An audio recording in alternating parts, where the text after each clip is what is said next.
Assalamualaikum warahmatullahi wabarakatuh. Bertemu lagi dengan Ibu Ike Mardiati Agustin. Kali ini saya akan menjelaskan tentang pengantar bahasa Indonesia dalam penulisan karya ilmiah. Apa yang akan kita diskusikan? Yang pertama, kita harus memahami bahwa ilmiah adalah merupakan ilmu pengetahuan yang menyajikan fakta dan ditulis menurut metodologi penulisan yang baik dan benar. Beberapa jenis karangan ilmiah antara lain makalah, kertas kerja, skripsi, tesis, disertasi. Salah satu bentuk karangan ilmiah adalah hasil penelitian. Dari sini kita ketahui bahwa bahasa Indonesia dalam penulisan karya ilmiah memiliki manfaat, antara lain dapat mengembangkan keterampilan membaca dan menulis, melatih menggabungkan beberapa bacaan, mengerti manfaat perpustakaan, meningkatkan keterampilan dalam mengorganisir dan menyajikan fakta, memperoleh kepuasan intelektual dan memperluas cakrawala ilmu pengetahuan. Dengan demikian, bahasa Indonesia yang dimaksud untuk penulisan karya ilmiah adalah memacu kita untuk dapat menulis secara ilmiah, mengurangi adanya plagiarisme dalam sebuah karya ilmiah. Karangan ilmiah dapat dilakukan melalui pengamatan, yaitu observasi, melalui percobaan atau eksperimen, atau melalui penelitian telaah pustaka.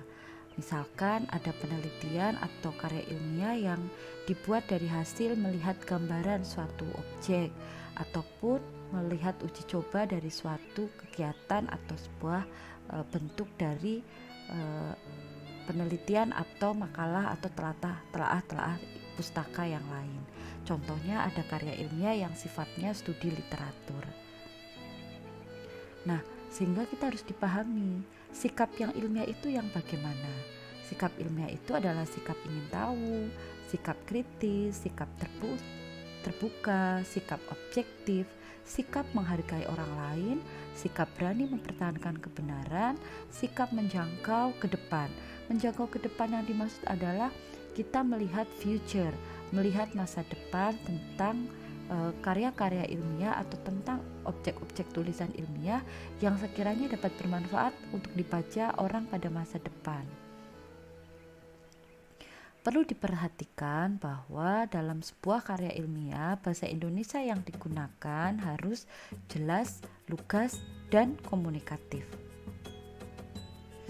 Kita akan bicara tahapan penyusunan karangan ilmiah, mulai dari persiapan, pengumpulan data, pengorganisasian dan pengonsepan, pemeriksaan atau penyuntingan konsep, dan penyajian.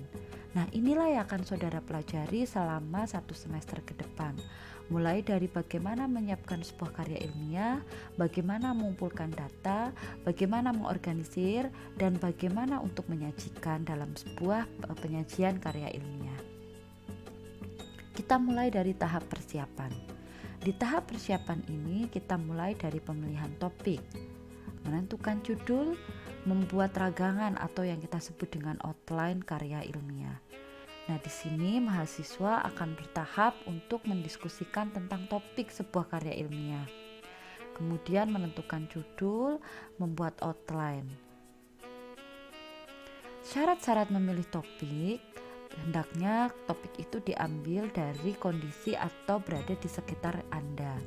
Topik yang paling menarik, topik terpusat pada lingkup yang sempit dan terbatas, topik memiliki data dan fakta, diketahui prinsip-prinsip ilmiahnya, serta topik tersebut memiliki sumber acuan atau referensi. Nah, kita bicara ke sistematika penulisan karya ilmiah. Ke depan, saudara akan belajar bagaimana merumuskan sebuah judul, membuat kata pengantar, membuat daftar isi, dan bagaimana membuat pendahuluan, isi, serta penutup dan daftar pustaka. Untuk judul sendiri mempunyai persyaratan harus padat dan berisi, tidak terlalu panjang dan tidak terlalu pendek, serta tidak terlalu umum tapi spesifik. Kemudian menarik secara umum dan harus menggambarkan isi dari makalah yang disusun. Di sini berlatih untuk bisa membuat sebuah judul yang menarik, tetapi ketika orang membaca, judul itu sudah terlihat ilmiah. Nah, kemudian dalam penulisan judul sebaiknya disertakan nama tempat dan waktu penelitian. Tidak boleh menggunakan singkatan kecuali yang memang sudah lazim. Penulisan judul dengan sistem piramida terbalik dan tidak lebih dari 4 baris. Ya, jadi piramida terbalik paham ya. Jadi dari yang paling panjang dulu sampai akhirnya mengkerucut ke bawah untuk bisa dibaca orang lebih menarik. Pengarang atau author sebaiknya adalah orang yang membuat kontribusi cukup dalam penulisan karya ilmiah tersebut. Apabila ada pihak lain yang ikut membantu, silahkan dituliskan dalam ucapan terima kasih. Kemudian kita membuat abstrak. Abstrak atau ringkasan merupakan suatu tulisan yang berada pada bagian awal naskah ilmiah dan mempunyai halaman tersendiri. Di abstrak tersebut nanti mencakup apa metodologi yang digunakan, kemudian latar belakang, hasilnya apa, sampai rekomendasi. Nah, nanti ke depan saudara akan banyak belajar dan akan tahu tentang seperti apa menulis abstrak yang benar. Ini adalah abstrak yang dimaksud. Perlu diperhatikan menulis abstrak antara lain kata yang ada di dalam abstrak tersebut sekitar 200 sampai 250 kata. Ya, naskah isi. Naskah isi ini berisi dari mulai bab 1 pendahuluan, bab 2 ada metodologi atau tinjauan pustaka, bab 3 hasil dan seterusnya. Nanti ke depan Anda akan belajar tentang tahap-tahap atau bagian-bagian dari karya ilmiah tersebut. Kemudian ada ungkapan terima kasih, ada daftar pustaka dan lampiran. Nah, inilah pengantar bahasa Indonesia yang digunakan dalam penulisan ilmiah. Kami berharap saudara setelah ini dapat lebih memahami bahwa bahasa Indonesia yang diterapkan di dalam perguruan tinggi ini untuk mengantarkan saudara membuat sebuah karya, yaitu karya ilmiah. Jadi, semangat berkarya. Terima kasih dari saya.